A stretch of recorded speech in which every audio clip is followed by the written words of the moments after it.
Olá, eu sou Felipe Recondo e este é o Sem Precedentes, o podcast do Jota, em que nós discutimos o Supremo e a Constituição. No episódio de hoje, a expectativa em relação à decisão do STF sobre o orçamento secreto. O julgamento das ações começou nesta semana, mas apenas com a sustentação oral dos advogados e dos amigos da corte. Na quarta-feira, nós estamos gravando esse programa na sexta-feira, na quarta-feira da próxima semana, a ministra Rosa Weber, relatora dos processos, vai proferir o seu voto, e o que podemos esperar dela é que reforce os argumentos, agora no mérito, que ela apresentou quando concedeu a liminar no final de 2021. No ano passado, a ministra suspendeu o pagamento dessas emendas, que se tornaram um ativo importante para a governabilidade na gestão de Jair Bolsonaro e igualmente se tornaram um instrumento de poder para o presidente da Câmara, Arthur Lira. O que se espera no tribunal é que o julgamento seja encerrado até a segunda-feira da outra semana, no máximo, dia 19 de dezembro, quando o tribunal vai entrar em recesso. E esse julgamento eu acho que a gente poderia definir em clima de Copa do Mundo, né? Essa é a Copa do Mundo dos três poderes em Brasília hoje. O Congresso, e mais claramente Arthur Lira, batalha para manter nas suas mãos o poder de direcionar parte significativa do orçamento do ano que vem, algo em torno de 19,3 bilhões de reais. Lula, como presidente eleito, mobilizou seus aliados para conversar com ministros do Supremo e pedir que essas ações fossem julgadas até o final do ano. Ele próprio se mobilizou para isso e o seu envolvimento nesse processo já causou turbulência na sua relação com o Congresso Nacional. E o Supremo, por sua vez, atua mais para além de um árbitro isento nesse processo. O STF escolheu julgar esse assunto ao final do ano, atendendo a esses também reclames do próximo presidente Lula, que, na verdade, precisa definir que tipo de relação vai manter com o Congresso Nacional, com orçamento secreto ou sem orçamento secreto. Então, o Supremo não é um árbitro isento necessariamente nesse processo, ele atua, claro, politicamente, e é normal que assim seja. Então, o que esperar na próxima semana do STF? O Supremo, claro, não vai extinguir as emendas de relator, mas é importante que nós vejamos quais os limites que ele vai impor. Então, para a gente tentar falar sobre o futuro, projetar o futuro desse processo, estão aqui comigo Juliana Cesário Alvim, da UFMG, e professora da Central European University, e Tomás Pereira, da FGV Direito Rio. Diego Werneck hoje nos desfalca. Tomás e Juliana, eu vou começar com você, Juliana. O que a gente tem que ficar de olho nesse processo? É muito difícil a gente projetar, num caso tão aberto como esse e sem muitos precedentes, né, que tipo de posição o Supremo vai adotar. Mas o que você sugere para o nosso ouvinte, para quem acompanha o Supremo, o que você sugere que a pessoa preste atenção nessa próxima semana? Olá, Felipe, Tomás. Acho que esse caso ele é complicado, né? A gente tem conversado bastante sobre ele e vai depender muito da maneira como o Supremo vai responder às questões que estão colocadas, né? Como o Supremo responder vai impactar não só o resultado dessa contenda específica, mas também a ideia de se há ou não uma dimensão constitucional do orçamento que seja impositiva e que obrigue o Congresso em termos de organização, né? Então, acho que isso é o principal que a gente tem que ficar de olho. Primeiro, o Supremo vai responder que o sistema como está, ele não pode, por que razões? Né? A gente já falou, já tem aparecido muito a questão da transparência, apareceu, né, na cautelar, a questão de dar publicidade, de dar visibilidade a quem está demandando e quem está recebendo essas emendas, quem está sendo beneficiado. Então, essa parece ser uma questão, talvez, de consenso. Então, seria uma leitura constitucional do orçamento de que há necessidade de respeitar esse elemento da publicidade, mas, para além disso, o que mais que o Supremo vai entender sobre o que a Constituição diz com relação aos parâmetros que devem ser observados no orçamento. Então, uma questão que eu estou bastante curiosa para ver como que vai ser respondida é a questão da isonomia, né, ou a distribuição equitativa desses recursos.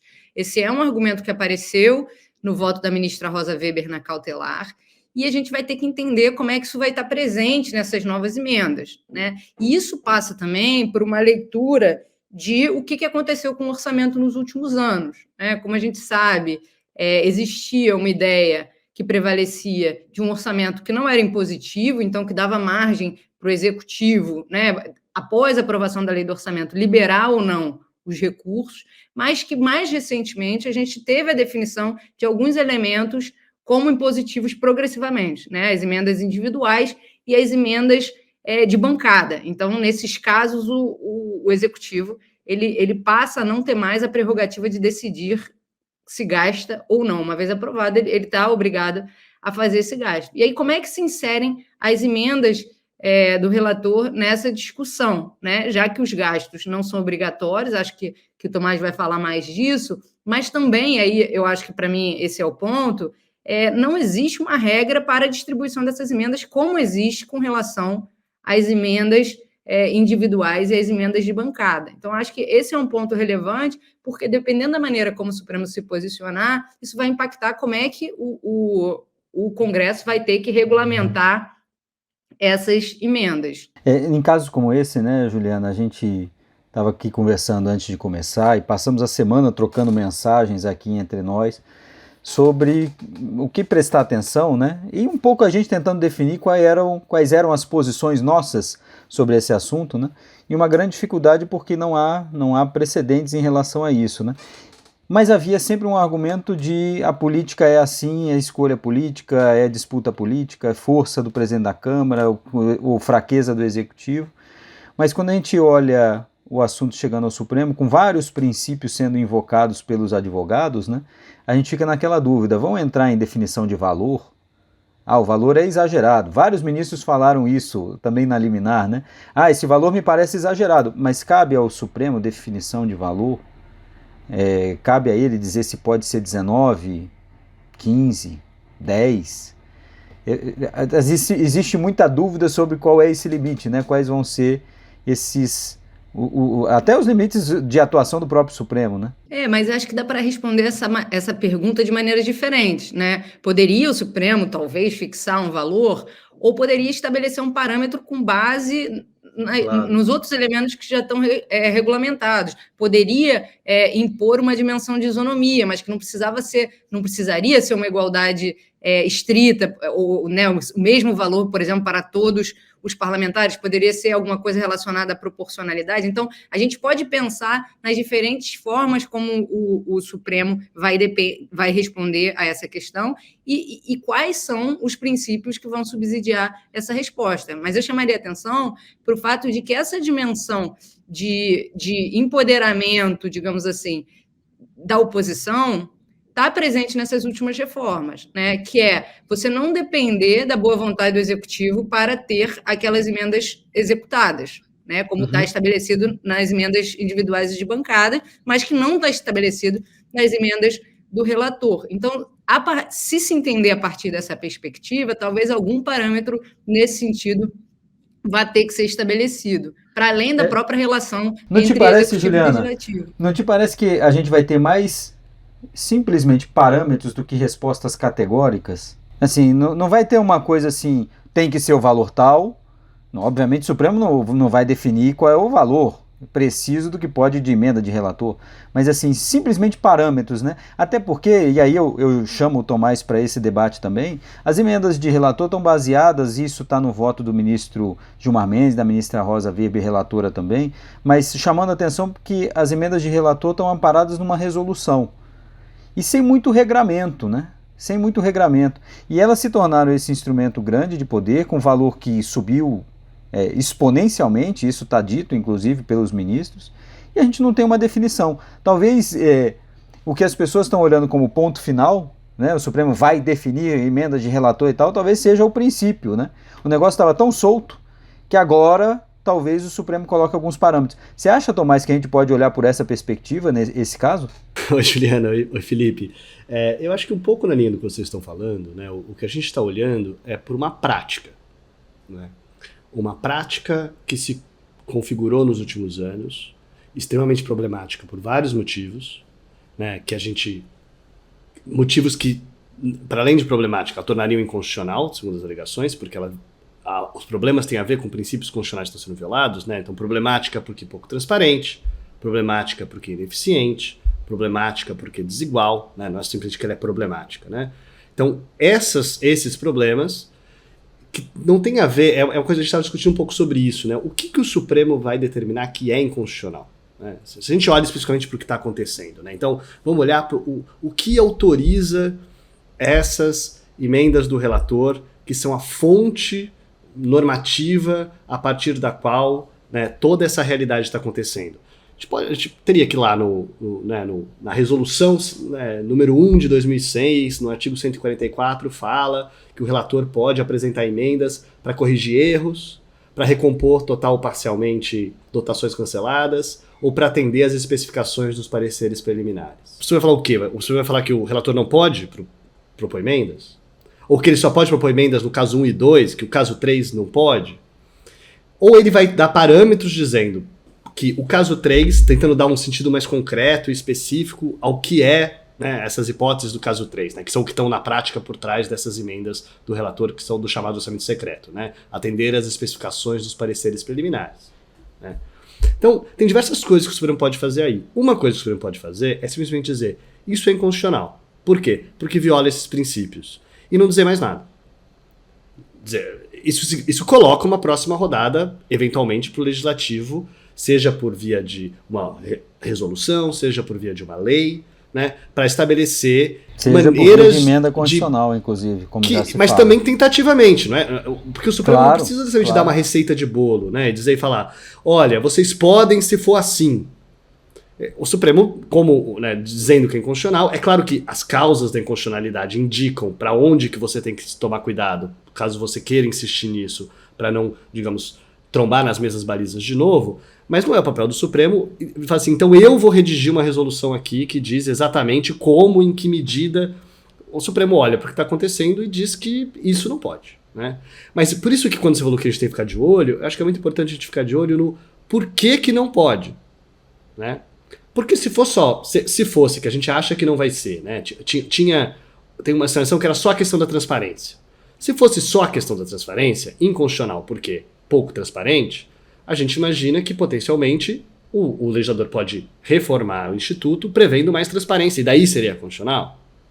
Ou ele vai dizer inconstitucional porque desigual, né? Porque a maneira como estão sendo tratados... Porque é arbitrário. É arbitrário, né? e, portanto, desigual. Então eles vão criar parâmetros específicos para quando e quanto. Ou é a questão de volume. Vocês tocaram na questão de volume. Não cabe ao Supremo dizer qual é o volume máximo dessas emendas. Né? Até acho que se o Supremo quisesse fazer isso, o Supremo tem um caminho, que é um caminho que ele já fez antes, que é usar um outro parâmetro que já existe. Né? Não estou dizendo que o Supremo vá fazer isso ou deva fazer isso, mas o Supremo podia olhar e falar assim, quanto que é mesmo a das individuais? Né? É 1,2 da receita? Então vamos dizer que não pode ser mais que... Não sei, poderia usar um parâmetro que já existe para uma outra, né? Quanto que é a de bancada? Poderia usar um parâmetro que já existe e dizer não pode ser mais que isso. Se a questão fosse o volume, já reduziria. Eu acho que em relação a isso, tem um parágrafo que tem a ver com isso, no voto do ministro Gilmar Mendes, quando da decisão da cautelar, né, em que ele fala o seguinte, as perplexidades fáticas que deram ensejo ao ajuizamento desta ADPF não têm a ver necessariamente com uma mudança no regime legal das emendas do relator, mas sim com uma modificação na forma e da representatividade com que tais emendas foram inseridas nas leis orçamentárias editadas nos últimos anos. Acho que isso resume o que a gente está falando aqui, resume tanto no que a gente tem que ficar de olho, como a dificuldade, às vezes, da gente entender exatamente para onde que o Supremo vai olhar. É difícil, né? Digamos que o Supremo está num papel muito mais claro, muito mais fácil da gente entender, quando ele está olhando assim, para um dispositivo normativo. Né? Diz lá, né, tem uma lei que diz tal coisa pode. E daí ele fala assim, olha, essa norma específica que diz aqui é inconstitucional. Né?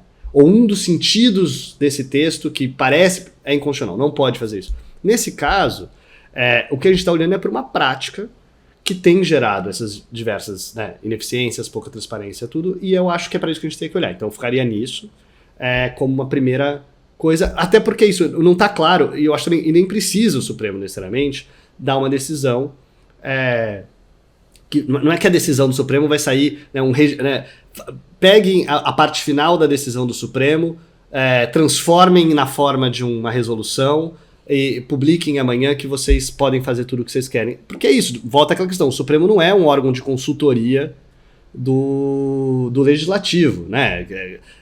Vai ser o órgão de consultoria do Legislativo, vai ser, sei lá, a advocacia da Câmara, do Senado, que vai olhar para a decisão do Supremo e pensar, não, dado que o Supremo disse que tal coisa é inconstitucional, se a gente quiser manter esse instituto, o que dá para a gente fazer é isso. Eu acho que tem uma expectativa, e que a gente também, eu como jornalista, né, a gente cria, que é uma resposta categórica do Supremo sobre se vai extinguir o orçamento secreto. E é óbvio que não vai extinguir o orçamento secreto ou emenda de relator, não vai. Mas essa é a definição, né, Tomás? Que parâmetros vão ser adotados? E eu acho que e alguns ministros individuais, também, não estou dizendo que nenhum voto não vai ter isso, não. Tem mas isso que eu ia mencionar, que a gente conhece, agora. que adora fazer isso. Então pode ser. Exatamente. Uma coisa é você me dizer o que o Supremo colegiadamente vai decidir. Claro. Agora, eu não estou dizendo, eu acho possível, talvez provável, que dentre os 11 ministros do Supremo tenha um ou outro que diga, assim pode. Porque a gente sabe que daí vem do estilo também e de como o ministro encara a sua função. Tem ministro que tudo que adoraria seria receber essa pergunta e poder responder para deixar as coisas organizadas. Artigo, a linha, inciso, parágrafo, com tudo já prontinho, tudo. Né? Exposição de motivos. Duas coisas que eu ia mencionar nessa direção a primeira, o próprio voto do ministro Gilmar Mendes, que está bem detalhado ali, poucos ministros juntaram voto escrito ao acórdão, mas ele mesmo menciona que há uma falta do Supremo em se debruçar sobre esse assunto. Então, a gente está aqui num campo aparentemente completamente aberto. Vai ser uma das primeiras vezes que o Supremo vai se debruçar sobre esse tema de forma tão aprofundada. Já houve o ministro Fachin, por exemplo, que falou da própria inconstitucionalidade das emendas individuais que são vinculativas e que todo mundo dá de barato hoje. Ninguém fala mais delas. O ministro Gilmar também falou isso. Falou daquela forma dele, né, Tomás? Temos um encontro marcado com esse assunto e tal. Então, essa é uma das coisas. E a outra é de dinâmica, isso que eu queria fazer a provocação para vocês. Dinâmica interna. Como não é um dispositivo fechado, não é uma resposta objetiva a um ponto, cada ministro vai para uma direção nesse julgamento. Tem ministro que vai para simplesmente o princípio falar de transparência, tem ministro que vai falar de eficiência, separação de poderes. Então, acho que a dinâmica desse processo também é muito definidora. Será que a gente vai chegar ao final desse julgamento um pouco com a incerteza de para onde o Supremo foi? Vocês acham que isso pode acontecer? Rapidamente, você vai falar. Eu acho que, como a gente estava discutindo antes, esse é o tipo de caso em que os debates vão ser muito importantes. Duas coisas são muito importantes, né? Um é o voto da ministra Rosa Weber... Mais do que o voto escrito e falado, né? Não, o voto da ministra Rosa Weber, como o voto da relatora e como o voto inicial, normalmente tem o potencial de pautar e balizar o norteador. Debates, é um norteador, né? Claro. Se ela der um voto que é super amplo, em que todos os outros conseguem se inserir, né, em cada uma dessas questões, é possível que ele seja mesmo um voto guarda-chuva no que os outros apenas se insiram, concordando, discordando, e não... Vai ser diferente se ela der um voto mais delimitado, focando num ponto específico, e se algum outro ministro tente puxar para outro lado. As coisas podem acontecer. Mas a gente sabe que nos debates tem sempre a possibilidade da ministra falar, não, vou incluir isso no meu voto, vou contemplar, é isso que você pediu para ser incluído. Esse tipo de coisa, eu acho que num caso desse tipo, com esse grau de complexidade, é bem possível que a gente veja esse tipo de coisa. O que é ótimo. A gente fala assim, né? Esse é um caso, talvez, que com toda razão precisa do debate num plenário físico e presencial, exatamente por permitir essas coisas que o plenário virtual não permite. É claro que o outro lado disso será que o julgamento vai terminar? No plenário virtual, talvez ele terminasse, se ninguém pedisse, né, destaque ou vista, talvez ele terminasse com certeza antes. Eu tenho minhas dúvidas sobre a capacidade do Supremo terminar mesmo esse julgamento. Tem mais 2 sessões, né? 2 sessões, e tem a sessão do dia 19 que é só de encerramento, geralmente só de encerramento, mas pode ser usada para isso também, mas também difícil, né?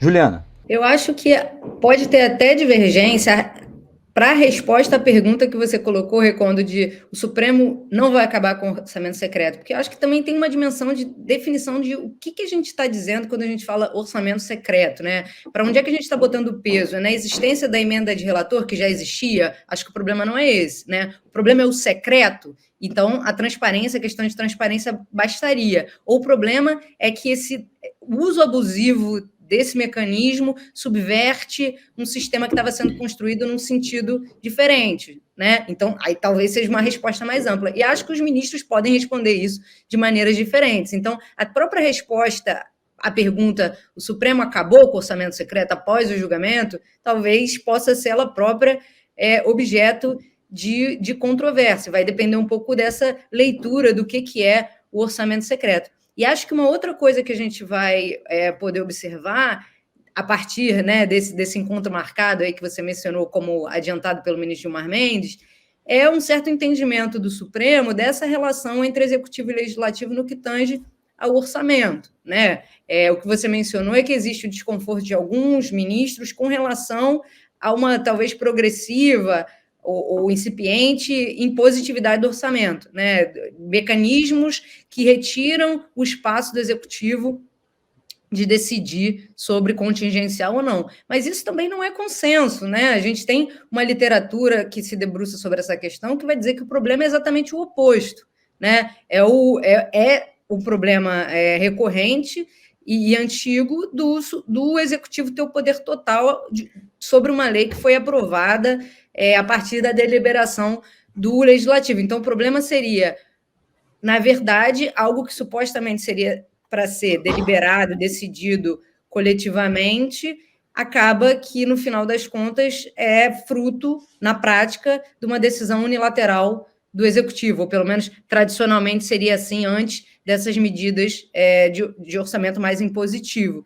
Então, acho que são duas leituras, né, que colocam um peso diferente no papel de cada um, o executivo e o legislativo, com relação não só à elaboração, mas execução do orçamento. E pode ser que a gente pegue pistas com relação a essa visão a partir dos votos dos ministros também. E, claro, esse debate é um debate que ele envolve, né, não só a discussão jurídica sobre qual é a direção que a Constituição aponta com relação a essa dimensão específica da separação de poderes, mas, como a gente vinha discutindo aqui antes, também é uma discussão da própria ciência política, né, que vai envolver uma dimensão de governabilidade, mas aí tem a questão de como é que esse debate sobre governabilidade, o que é governabilidade, entra nos argumentos jurídicos, né? Como é que os ministros vão traduzir essa discussão, mas acho que vai passar por isso sim, também. Acho que tem... já para a gente pescar algumas coisas das reações em Brasília, né, de cada um dos atores, né? O presidente da Câmara, Arthur Lira, já demonstra que não se trata só de transparência, evidentemente, né? Se trata de um instrumento de governabilidade dele. E quando terminou a eleição, especialmente entre o primeiro e segundo turno, muita gente em Brasília e cientistas políticos de todo o país, gente que presta muita atenção nisso, falou: olha, Arthur Lira se torna um primeiro-ministro. Isso é uma subversão já de algumas coisas, né? Olhando por ciência política. O presidente da Câmara ser uma espécie de primeiro-ministro por conta do seu poder no orçamento secreto já é uma subversão. Então esse é um ponto, como você mencionou, Juliana. Quais são os critérios? O que cada um vai responder? Acho que esse ponto de governabilidade é central. Não para menos, Arthur Lira tem atuado tão fortemente tentando pressionar o Supremo para que não julgue, para que atrase o julgamento, para que ele mantenha esse seu poder, que é importante, inclusive, para seu plano de reeleição à presidência da Câmara. Por outro lado, a própria resolução que vem sendo estudada no Parlamento, para dar resposta a isso, já atende algumas das coisas que você também mencionou, Juliana, que vão estar no julgamento. Tem que ser proporcional? Qual o critério? Precisa mesmo ter um critério objetivo? Se a Câmara está fazendo uma resolução, é pensando o seguinte: de fato estava discricionário. Então, muito provavelmente, o Supremo vai ter de passar por isso. E a questão da transparência é assim, a transparência é o mínimo, né? Ouvindo alguns ministros do Supremo, a gente perguntava: mas os senhores vão ficar na questão da transparência ou vão adiante? E aí alguns ministros falam: não, transparência já era para estar dado, transparência é obrigação, nós vamos avançar. Então não seria só uma questão de transparência, agora é esperar para ver. Mas eu queria mencionar um outro ponto com vocês, que é sobre a decisão da ministra Rosa Weber de pautar esse processo agora. A gente saiu do primeiro turno, a gente falou isso num Sem Precedentes, que esse assunto parecia estar morto por enquanto, né? Estava dormente, porque o Centrão saiu muito forte e um próximo governo não ia querer comprar essa briga com o Congresso Nacional. E aí a gente via, né? Houve reuniões com Barroso, reuniões com Gilmar, Toffoli e outros ministros, com interlocutores do presidente Lula pedindo para que esse processo fosse julgado. A ministra Rosa Weber, independentemente disso, já tinha sua intenção de colocar esse assunto para julgar neste ano, mas ficava acompanhando para saber se era possível ou não. E agora ela vem sendo criticada, e aí talvez pelo pessoal da Câmara, por ter colocado isso em julgamento neste momento. Mas eu queria ouvir vocês sobre esse momento, essa decisão da ministra Rosa Weber de pautar. Eu mesmo aqui na apresentação falei, ao decidir julgar esse processo agora, é claro que o Supremo não se coloca apenas como árbitro isento. Houve uma decisão de julgar agora, portanto, uma interpretação do Supremo que era preciso definir um rumo para esse assunto agora. Mas queria ouvir vocês sobre esse momento. E a gente já falava um pouco aqui antes da gente começar a gravar, então eu queria que vocês dividissem essa explicação de vocês com os nossos ouvintes. Eu acho que tem pouca preocupação em olhar para o contexto quem está criticando a decisão de pautar da ministra Rosa Weber. Né? Não é uma decisão que surgiu agora, não é uma DPF que foi impetrada essa semana e foi pautada na semana seguinte. A gente está falando de uma ação, de algumas ações, né, que foram pautadas na mesma época, que estão correndo há algum tempo. Né? Houve uma cautelar, ela chegou a suspender a execução do orçamento. O Supremo se posicionou sobre isso. O Congresso teve um ano para se adequar ao que estava sendo dito. Isso não aconteceu. Né?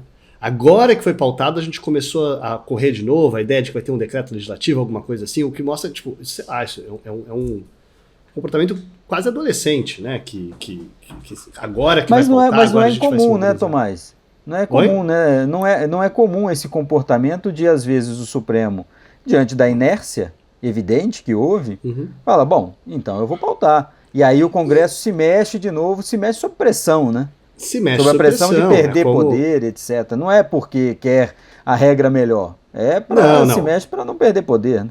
Para não perder poder, para poder regular, se regular de uma maneira talvez perca menos. Mas eu acho que o que a gente estava falando a ministra Rosa Weber assumiu a presidência há pouco tempo. Quando ela assumiu a presidência, ela levou poucos processos com ela para a presidência. Todos eles, como a gente discutiu aqui, ela tem intenção de pautar durante a gestão dela, que inclusive é uma gestão curta, que é só um ano. Então, todos a gente imagina que seriam pautados no decorrer do próximo ano, no que depender dela. Esse, especificamente, já tinha anunciado que a ideia era pautar em novembro. Né? Eu acho que o que eu estava falando antes a gente estava numa crise com rodovia sendo paralisada, com outras coisas acontecendo no país. Eu acho que tem um quê de esperar um pouco as coisas se organizarem, né? A própria pauta do Supremo se organizar para poder decidir sobre isso. Mas, de qualquer maneira, eu também fico na dúvida de quando, então, que imagina-se que a ministra Rosa Weber deveria pautar? Só ano que vem? Porque isso sim me parece que seria um problema. Já a gente vai deixar começar mais um ano, a gente vai deixar começar mais uma sessão legislativa, a gente vai deixar passar o recesso, e daí o Supremo vai decidir isso. Era o que o presidente da Câmara queria, porque aí garantia sua reeleição com o uso do orçamento secreto, e aí depois tudo bem, o Supremo que definisse, porque ele tinha mais 2 anos de mandato. Então, o que eu acho que acontece, também tem um pouco isso, é a culpa do próprio Supremo, assim, eu acho que é muito, no mérito, é muito fácil justificar que isso seja pautado agora, tanto pelo tempo que transcorreu, tem mais um ano, como pelo momento. Vamos decidir isso antes do ano começar. Vamos começar isso antes do fim do recesso, antes do próximo ano sessão legislativa. Isso tudo é importante institucionalmente. O problema é que eu acho que a maneira como as pessoas encaram o Supremo é como se tudo tivesse eventualmente para jogo, né? Pode pautar, pode não pautar, favorece quem, prejudica quem. Então tudo, independente do seu mérito, acaba sendo às vezes encarado desse ponto de vista que eu acho muito egocêntrico, do ponto de alguém achar assim, não, isso é só para me prejudicar. Não, isso pode até te prejudicar, mas você achar que isso é feito só para prejudicar e pode você, até ser. Né, pode até ser, mas assim, isso eu diria, é impor um motivo, né, em relação a si próprio, a uma decisão que por si só se justifica. Mas eu diria, isso tem a ver sim, em outros momentos, seja na turma, seja no plenário, a gente vê processos sendo pautados ou não, com objetivos específicos e de olho especificamente em alguém no tribunal. Falando em decisão que a gente criticou muito aqui, quando o Supremo resolveu, o Supremo não, quando alguns ministros do Supremo resolveram decidir sobre reeleição na Câmara e no Senado, né, claramente, né, de olho no que acontecia. Então o Supremo, ou ministros específicos do Supremo que fazem isso no passado, expõem o Supremo a olhar e falar, não, tudo é movido por isso, né? E eu diria que não me parece o perfil da Rosa Weber, e independente de qualquer coisa, quando você tem uma razão, né, suficiente para justificar algo, você não precisa achar outras, né? Em si faz todo o sentido, dado o tempo que transcorreu, dado o momento que a gente está, dada a importância do tema, dada a importância do tema para o início de um novo governo, dada a importância do tema antes da gente ter uma nova sessão legislativa, um novo ano, faz todo o sentido que esteja pautado e decidido agora um processo que está pendente há mais de um ano e meio, né, mais ou menos. Então, claro que se isso te prejudica ou não prejudica, se alguém especificamente, se as pessoas ficam felizes ou tristes com isso, acho isso bom, acho isso algo, né, além, isso daí não entra no mérito, né? E também tem a ver, né, com uma outra discussão que é, se isso prejudica o teu arranjo de manter poder, que é totalmente estruturado em base de uma prática ilegal, você vai perder poder, mas o problema está na sua prática ilegal, né? Tem um pouco aí também que... Assim, manteve seu poder com base quase exclusivamente nisso, e não para menos tem sofrido tantas críticas e não conseguiu, por exemplo, segurar o julgamento nesse momento.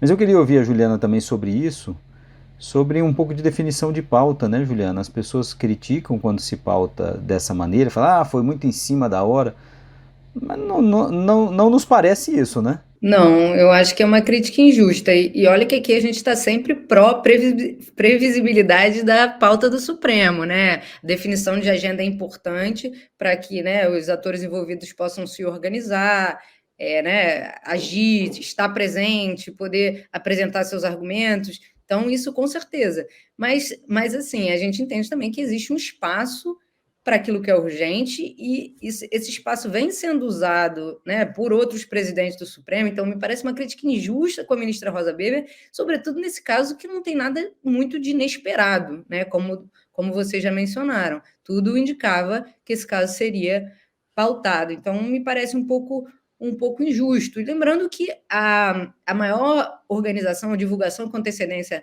da pauta ou da agenda do Supremo é relativamente recente, né? Se a gente pensar 5 anos atrás, era sempre na semana anterior que a gente sabia qual o caso que ia ser pautado. Então, houve uma evolução do Supremo como instituição com relação a isso com certeza tem que ser louvado, né? Uma divulgação semestral, algo do tipo, mas a gente sabe que ainda tem muitos problemas, porque a divulgação não se reflete necessariamente no que é julgado, né? São 5 processos por dia, claro. E a gente sabe que é impossível julgar 5 processos por dia no plenário.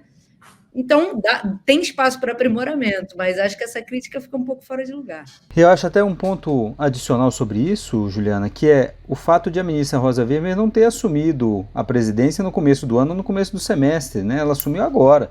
Ela não teve tempo de montar a sua agenda, sua pauta de julgamento para o semestre, né? Então, ela tinha mencionado isso, inclusive, que ela ia tentar montar mês a mês, mas ela estava premida por esse tempo que ela não teve, né, para montagem de pauta. Eu acho que a gente está, né, quando me perguntou se eu tinha alguma outra coisa que eu queria acrescentar, eu acho que eu queria chamar a atenção para o seguinte, a gente em episódios anteriores, né, caminhando para esse final de ano, pós-eleição, a gente falou muito sobre qual vai ser o papel do Supremo, que papel o Supremo vai assumir num pós-Bolsonaro, num pós-eleição, e a gente inclusive falou sobre potencial respiro para o Supremo não estar o tempo inteiro resolvendo crises, né? Esse é um caso, né, que em certa medida eu acho que ele é típico de algo que tribunais constitucionais fazem por um lado, mas ele não deixa de ser um caso que encerra esse ano com o Supremo no protagonismo total, assumindo uma posição de árbitro com decisão relevante que afeta a relação entre os outros dois poderes, né? Por um lado, uma coisa que a gente já chamou a atenção aqui, que é o Supremo, os controles constitucionais, não só o Supremo, mas o Supremo pode se sentir mais confortável para decidir casos quando de um lado tem o Legislativo, do outro lado tem o Executivo, porque ao fazer isso, né, ao arbitrar essas diferenças, eles estão separados, né? O Executivo e o Legislativo não estão do mesmo lado, Por mais que é claro que dependendo de como você olha, se você olhar formalmente, você for ver que o PGR, o AGU, os pareceres, parece que está todo mundo do mesmo lado. Mas a gente sabe que na prática não é essa a posição, né, do governo que está entrando, não está em sincronia com o legislativo. E isso tem a ver com uma coisa que eu queria retomar aqui, né, a Juliana mencionou, que é o histórico, inclusive dessas emendas e dessa noção de poder seja de legisladores específicos, seja da bancada, seja do relator, na verdade servindo de meio para pedidos de outros parlamentares congressistas específicos, que é uma disputa entre legislativo e executivo para controle do executivo, para controle de poder, né? E o que a gente viu nos últimos tempos, é importante retomar isso, nós tivemos presidentes fracos, em contextos de crise, em contextos de pouca apoio, às vezes, de popularidade e também de base governamental, e a gente viu progressivamente o legislativo conseguindo mais poder sobre o orçamento, mais poder, tirando esse poder do executivo, né? Então, tem uma emenda constitucional de 86 que é de 2015, é de março de 2015. Não é coincidência que ela é logo do início do segundo governo Dilma, né, que estabelece as emendas individuais como impositivas. A gente tem uma emenda constitucional que é a 100 de 2019, que é de junho de 2019. De novo, não é coincidência que ela é logo nesse início, né, no primeiro semestre do governo Bolsonaro, né, estabelecendo as emendas de bancada. E nós temos essa prática, que é uma prática dos últimos 2 anos desse governo Bolsonaro, profundamente impopular, em constantes crises, constantemente ameaçado por pedidos de impeachment, né, e esse tipo de, né, no meio de uma crise grande, tentando se reeleger, várias coisas aconteceram em que essas práticas se estabeleceram. Então o que a gente tem visto seja por meio de vias legais e constitucionais, seja por via de uma prática que é uma prática que está navegando, né, digamos, de maneira pouco transparente por meandros do regimento. Eu só chamei a atenção que a primeira dessas práticas é uma prática que pela sua transparência, que pela sua publicidade, e por ter sido feita inclusive por PEC, ela digamos, mais natural do jogo da política, né? O legislador quer assumir mais poder para o orçamento, o legislador tem poder de emendar a Constituição, eles estão se organizando para emendar a Constituição, emendando a Constituição, atribuindo mais poderes. Isso é algo que está no jogo da política. A gente pode ser que a gente veja isso mais no futuro. Claramente, né, isso é natural, digamos assim, de separação de poderes, de conflito entre poderes num presidencialismo. É potencial que a gente veja mais emendas do mesmo tipo, seja aumentando valor de emendas individuais, seja aumentando o poder de emendas de bancada, seja regulando de uma maneira diferente emendas do relator. Essas coisas podem vir no futuro e eventualmente o Supremo vai se pronunciar sobre isso. Mas a gente tem esse contexto de conflito entre poderes, tem uma natureza desse conflito que é natural, o sistema é desenhado exatamente com separação de poderes, tem naturalmente dele uma dimensão de conflito. A gente provavelmente vai continuar vendo isso e a gente provavelmente vai continuar vendo o Supremo arbitrando esses conflitos, né? Tem um pouco disso que é natural do que o Supremo está fazendo agora. O Supremo, aparentemente, eu acho que está encerrando esse ano. Eu acho que é um bom... Tem um elemento desse caso terminar. Esse é o último caso do ano, né, potencialmente, o que encerra esse ano. Eu acho que é um bom final para esses anos todos dessa crise e, ao mesmo tempo, ele estabelece, como a gente falou antes, não é um final de jogo. Estabelece os parâmetros a partir do qual vai começar a próxima sessão legislativa. Quem está de olho nesse caso também tem que estar de olho lá para fevereiro, março, primeiro semestre do governo Lula, o que a gente vai ver? A gente vai ver um novo projeto de lei tentando de novo dar mais poder para legisladores frente ao executivo, ou a decisão do Supremo vai pacificar, digamos assim, esse conflito e a gente não vai ver novas, digamos, incursões do legislativo para o executivo. Um pouco disso vai depender de coisas que a gente não tem como saber, né? Da popularidade do governo Lula, de como ele vai conseguir construir sua base, de como que vai ser essa eleição para presidente da Câmara, para presidente do Senado. Essas coisas todas ainda estão pouco definidas. E o Supremo não tem, tipo, por mais que o Supremo possa tentar ficar fora de algum desses conflitos, tem um limite disso que o Supremo é o papel dele arbitrar esses conflitos e, de novo, ele fica talvez mais confortável quando ele pode tomar uma decisão na qual ele tem o apoio pelo menos de um dos outros dois poderes. O Supremo está particularmente fragilizado sempre que ele tem do lado contrário o executivo e o legislativo. É muito raro você ver. É muito difícil o Supremo se tomar uma decisão em que ele tenha do outro lado tanto o legislativo quanto o executivo. Numa situação com essa com conflito é onde o Supremo tem o espaço para navegar. E o que a gente vai ver na próxima sessão é exatamente como ministros diferentes encaram esse papel de navegar. Se é focar na transparência, se é tentar estabelecer parâmetros, se é só dizer que assim não dá, mas deixar aberto para que isso seja negociado na próxima sessão legislativa. Isso é o tipo de coisa que eu ficaria de olho e que eu acho que é relevante a gente prestar atenção no julgamento essa semana. E a gente não pode esquecer também a dimensão de legalidade, né, que pode aparecer como um dos requisitos, né, para o desenvolvimento disso. Mas eu acho que nessa linha do que você está falando, Tomás, do Supremo atuar como árbitro, eu acho que nesse caso ele não pode ser acusado, né, de ter atuado de uma maneira assim positiva, unilateral, né? A gente viu uma primeira decisão cautelar, houve inclusive um recuo do Supremo a partir da resposta do Legislativo, dizendo, olha, se a gente suspender a execução disso tudo, isso vai prejudicar a saúde, e aí o Supremo volta atrás, né, a relatora volta atrás dizendo, ok, então vamos resolver a transparência, executa o que tiver que executar e vamos ver daqui para frente. Então, o Supremo, nesse sentido, ele foi bastante aberto, né, a esse diálogo aí com os poderes nesse interregno entre cautelar e decisão de mérito. Então, acho que seria uma acusação injusta, né, dizer que o Supremo se fechou para os argumentos que estão em jogo. Agora a gente vai ver como é que esse diálogo ele vai se refletir no mérito e daqui para frente, né? O que vai ser decidido, se abre ou fecha, e em que extensão esse diálogo daqui para frente. Então, se os parâmetros vão ser mais rígidos, mais específicos ou mais abertos. Eu não vou jogar a casca de banana e não vou perguntar a aposta de vocês. Até porque um negócio tão aberto desse não vai ser... Talvez a gente tenha até alguns placares, vocês não acham não? Que a gente talvez não tenha um placar só nesse julgamento? Até por diferenças de argumento e de princípio. Será que a gente não pode ter placares separados? Não, eu acho que a gente...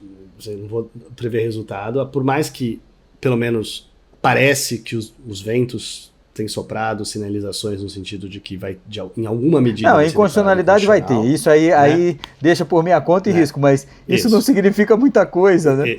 Isso parece nesse caso não significa muita coisa. Pelas sinalizações que a gente recebeu, pelos votos que já foram dados na cautelar. Acho que o que a gente vai ver talvez seja dúvidas, né? São perguntas para a gente ter. Vai ter algum ministro, e é possível que tenha, que vai simplesmente dizer que isso não é para política, o Supremo não tem que intervir nisso... E portanto Tomás, não vai talvez não tem que fazer nada. E me perdoe te interromper, mas talvez a pergunta minha esteja equivocada também. Talvez a gente tenha que fazer teoria de conjuntos, não que os placares sejam diferentes, né? Mas é que os fundamentos não necessariamente vão se somar, mas a gente tem que ver onde tem intersecção para aí saber qual é o norte, né, do Supremo como colegiado, né? Eu acho que sim, acho que a gente já meio que falou disso, os parâmetros, quem vai focar em transparência, quem vai focar em volume, quem vai focar em eficiência, quem vai focar em igualdade, mas eu só simplificando isso, eu acho que tem 3 conjuntos aí. Quem vai simplesmente dizer improcedente, isso é por política, o Supremo não tem que fazer nada. Será que a gente vai ter um voto assim? Talvez a gente tenha um voto assim, não tenho certeza. Já falou inclusive no julgamento da liminar, o ministro Nunes Marques. Nunes Marques talvez chegue a essa linha. Daí sobram os outros 10. Os outros 10 o quanto vai ter ministros que vão focar simplesmente na transparência. Você vai ter alguns ministros que o foco vai ser simplesmente na transparência, na linha também de que era o foco da liminar. Então vão meio que reafirmar e deixar de lado o resto. E ministros que vão entrar mais na questão que a gente já falou, da falta de uma previsão legal, da legalidade que a Juliana está enfatizando, né? Por isso a necessidade de uma lei específica que preveja claramente algumas essa possibilidade e regule, né, os parâmetros dessa possibilidade, ou o quanto eles vão entrar em questões de ineficiência, de igualdade e coisas do tipo. Daí assim que vai virar uma sala. Então, eu acho que aí, desses que entrem no mérito, é que talvez tenha uma bagunça assim, para que lado que eles vão ou não vão. Mas eu diria que dá pra gente ficar pensando, acho que tem 3 conjuntos aí, né? Improcedente, o Supremo não tem que fazer nada. Procedente, focado na transparência. E procedente, focado em questões de outras questões para além das transparências substantivas que impeçam isso, que vão ter a ver com volume, com a falta de uma lei, com a desigualdade de tratamento entre entre membros do Congresso e assim por diante. É bom que sexta-feira que vem, hein, Juliana, vamos ter bastante coisa para debater. Vários desses princípios que você mencionou e também olhar o norte, né? Depois disso, a gente faz a discussão sobre esse norte que você mencionou. Eu queria aqui que a gente encerrasse. Eu fico aqui com o fato da semana para fazer uma homenagem a alguém que foi importante para a comunicação do Supremo Tribunal Federal, que morreu esta semana. Sérgio Amaral foi secretário de comunicação do Supremo na gestão do ministro Nelson Jobim, um jornalista que estava na Bandeirantes agora, aqui em Brasília, foi assessor de imprensa, foi da TV Manchete, mas e falando especificamente desse Supremo, foi quem democratizou, um dos responsáveis por democratizar a cobertura do Supremo Tribunal Federal, quando decidiu, com a sua equipe, colocar no site do Supremo muito mais do que simplesmente os dados do processo que estavam sendo julgados, dados que eram só o número da ação e as partes envolvidas. O Supremo passou a publicar na sua gestão a pauta como nós conhecemos hoje. Isso nós estamos falando, portanto, de 18 anos aproximadamente. Hoje, qualquer cidadão do país, qualquer jornalista, qualquer advogado, professor de direito, a Juliana, o Tomás, qualquer pessoa pode entrar no site do Supremo e saber exatamente o que o Supremo vai julgar, quais são os conflitos e qual a importância daquele julgamento para a nossa sociedade. E isso se deve a uma decisão que foi, decisão simples, né? Super simples, que hoje a gente pensa que foi sempre assim, mas não foi. Foi Sérgio Amaral quem decidiu fazer isso, e aqui fica a minha homenagem a essa figura que era tão gentil, tão cordato, tão profissional na sua vida. Juliana, obrigado mais uma vez, desculpe pelos cortes. Tomás, também desculpe pelas minhas intromissões. Sexta-feira que vem nós temos mais um Sem Precedentes, e aí vamos ver se já com o orçamento secreto um pouco mais definido para nós debatermos. Obrigado e até lá. O Jota desenvolveu uma plataforma inteligente para quem trabalha com política. Agora ficou mais fácil antecipar cenários, ficar por dentro dos bastidores políticos e utilizar as nossas ferramentas inteligentes de análise de dados para ter mais previsibilidade institucional nos 3 poderes. Tenha acesso aos nossos alertas e apostas da semana, análises políticas exclusivas e reuniões com os nossos especialistas, relatórios especiais, ferramentas de inteligência artificial e eventos exclusivos com as figuras mais importantes da política nacional. JProPoder, a plataforma número 1 de relações governamentais no Brasil.